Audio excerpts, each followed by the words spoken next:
can assure you that it matters not whether you ever served a day in uniform. It matters not your gender, your ethnic or religious background, your orientation, or your social status. Our struggles in this world are similar, and the lessons to overcome those struggles and to move forward, changing ourselves and changing the world around us, will apply equally to all. If you want to change the world, start off by making your bed. If you make your bed every morning, you will have accomplished the first task of the day. It will give you a small sense of pride, and it will encourage you to do another task, and another, and another. And by the end of the day, that one task completed will have turned into many tasks completed. Making your bed will also reinforce the fact that the little things in life matter. If you can't do the little things right, you'll never be able to do the big things right. And if by chance you have a miserable day, you will come home to a bed that is made, that you made. And a made bed gives you encouragement that tomorrow will be better. To pass SEAL training, there are a series of long swims that must be completed. One is the night swim. Before the swim, the instructors joyfully brief the students on all the species of sharks that inhabit the waters off San Clemente. They assure you, however, that no student has ever been eaten by a shark, at least not that they can remember.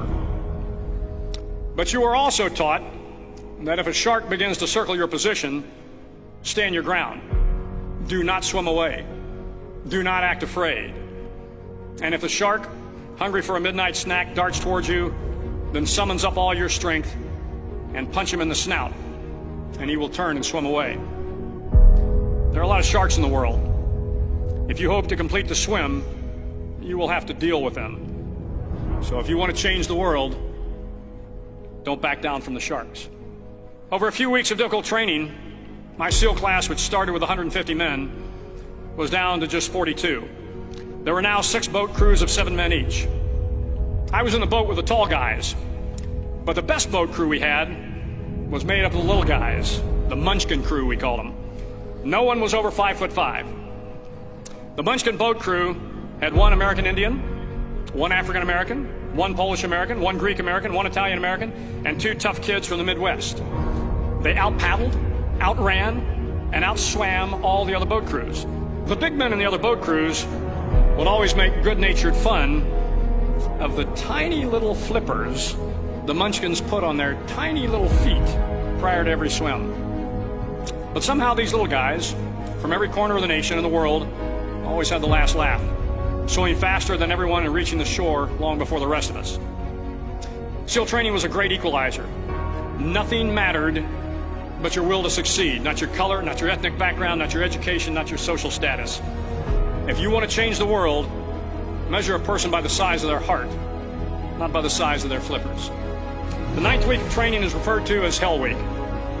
It is 6 days of no sleep, constant physical and mental harassment, and 1 special day at the Mud Flats.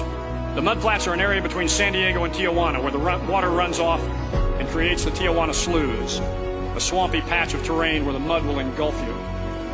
It is on Wednesday of Hell Week that you paddle down to the Mud Flats and spend the next 15 hours trying to survive the freezing cold, the howling wind, and the incessant pressure to quit from the instructors. As the sun began to set that Wednesday evening, my training class, having committed some egregious infraction of the rules, was ordered into the mud. The mud consumed each man till there was nothing visible but our heads. The instructors told us we could leave the mud if only 5 men would quit. Only 5 men, just 5 men, and we could get out of the oppressive cold. Looking around the mud flat, it was apparent that some students were about to give up. It was still over 8 hours till the sun came up. 8 more hours of bone-chilling cold. The chattering teeth and the shivering moans of the trainees were so loud, it was hard to hear anything. And then one voice began to echo through the night.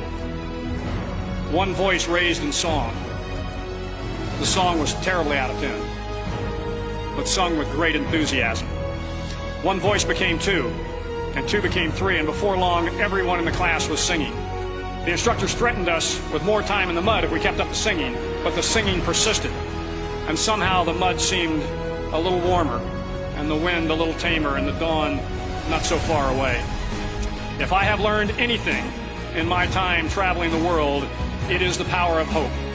The power of one person, a Washington, a Lincoln, King, Mandela, and even a young girl from Pakistan, Malala.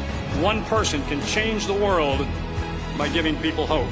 So if you want to change the world, start each day with a task completed. Find someone to help you through life. Respect everyone. Know that life is not fair and that you will fail often. But if you take some risks, step up when the times are the toughest, face down the bullies, lift up the downtrodden, and never, ever give up. If you do these things, the next generation and the generations that follow will live in a world far better than the one we have today. And what started here will indeed have changed the world for the better.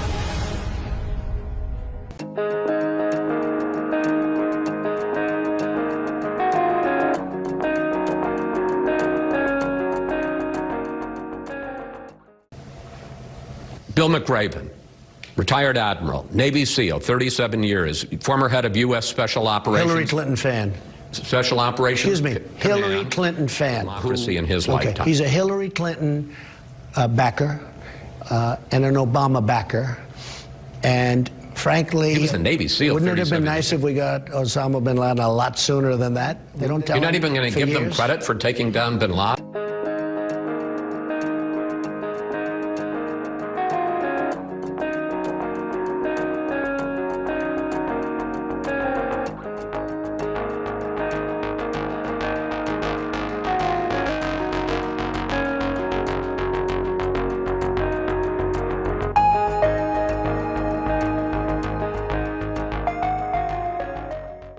Quote, I admire all presidents, regardless of their political party, who uphold the dignity of the office. If you don't think the words you say or the decisions you make have an impact not only on your people, but on all the people that you've affected, boy, then you are probably not the right person to be leading any organization.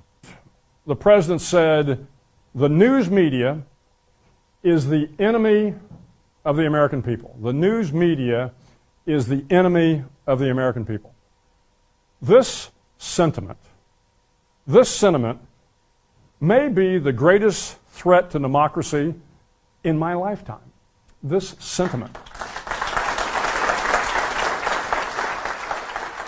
Well, I can tell you I have traveled all around the world. I've been to 90 different countries, and I have talked to the press in almost every one of those countries. We have the finest press in the world, bar none.